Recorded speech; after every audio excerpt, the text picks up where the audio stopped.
یہاں سے اتنے لوگ نکلیں گے، وہاں سے اتنے لوگ نکلیں گے، آج نکلیں گے، کل نکلیں گے. یہ اسٹریٹجیز بنتی ہیں، کچھ کامیاب ہوتی ہیں، کچھ ناکام ہوتی ہیں.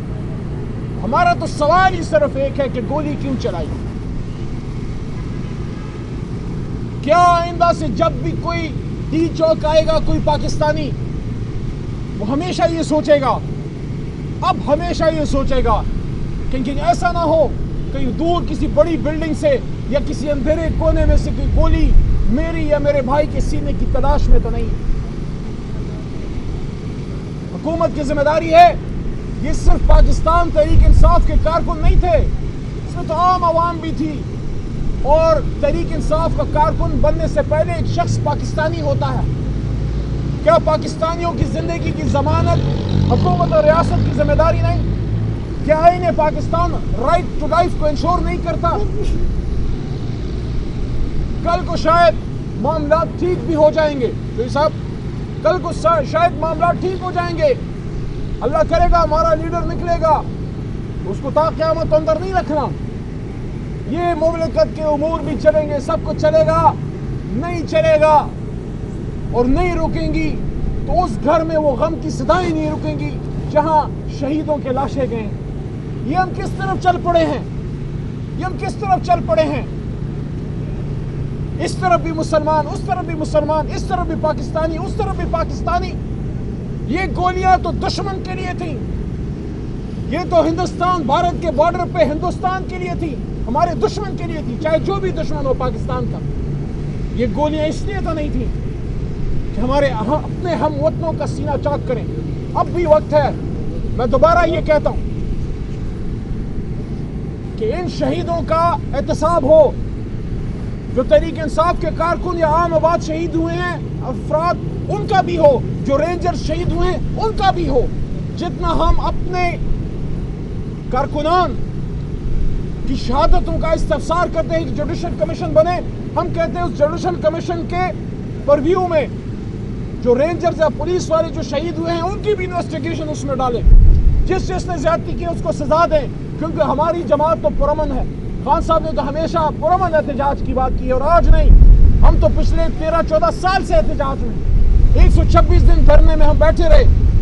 وہاں بھی ہمارے لوگ شہید ہوئے تھے. 25 مئی کو 2022 کی جب لانگ مارچ میں نکلے، میں خان صاحب کے ساتھ کنٹینر پہ تھا. اس دن بھی لاہور میں مختلف جگہوں پہ ہمارے لوگ شہید ہوئے تھے. اگر آپ کو یاد ہو 2014 میں جب ہم دھرنے کے لیے احتجاج کے لیے نکل رہے تھے، ہم پختونخوا سے آ رہے تھے، کچھ لوگ پنجاب سے آ رہے تھے، اس دن بھی ہمارے لوگ شہید ہوئے تھے. ہم تو پرامن ہیں، شہادتیں تو ہماری اٹھتی ہیں. اس لیے دوبارہ یہ ڈیمانڈ ہے، ان شہیدوں کے ان لاشوں کو آپ صرف افراد نہ گنیں کہ آئے تھے ختم ہو گئے، کوئی بھول جائے گا. ہم نہیں بھولیں گے. آج بھی یہ قوم متلاشی ہے انصاف کی، 12 مئی کے انصاف کی جو کراچی میں ہوا تھا، ثانیہ باولپور کے انصاف کی. آج بھی یہ قوم متلاشی ہے ہر اس ظلم کی جو اس ملک میں ہوا ہے، اور آج نہیں تو کل انصاف تو ہوگا. عمران خان صاحب کی رہائی اس وقت اس تمام معاملے کے حل کے لیے جادو کی چابی کی کنجی ہے. عمران خان صاحب کی جب تک رہائی نہیں ہوتی یہ مسائل حل ہو ہی نہیں سکتے. عمران خان صاحب کے پیچھے پوری قوم کھڑی ہے، اور خان صاحب نے بارہا یہ بات کی ہے کہ وہ باہر نکل کے انتقام تو نہیں لیں گے، وہ انتقام لینے تو نہیں آ رہے.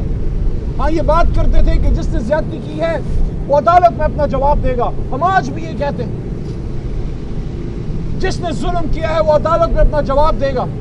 ہم سیاسی انتقام نہیں لیں گے، لیکن جن لوگوں کی شہادتیں ہوئی ہیں ان کے لواحقین تو انصاف چاہتے ہیں نا. اور تیسری اور آخری بات، عمران خان صاحب کو بہت دکھ ہے ان شہادتوں کا، اور اپنی جماعت کی لیڈرشپ اور کارکنان کو ہدایات ہیں کہ جہاں جہاں ہو سکتا ہے آپ ان کا خیال رکھیے. اسپتال جائیے، ان کا پوچھیے، شہیدوں کے گھروں میں جائیے. ہماری لیڈرشپ جا رہی ہے، مزید بھی اب جائیں گے، لیکن ہم نے ان خاندانوں کا خیال رکھنا ہے جن کے ساتھ یہ سارا کچھ ہوا ہے.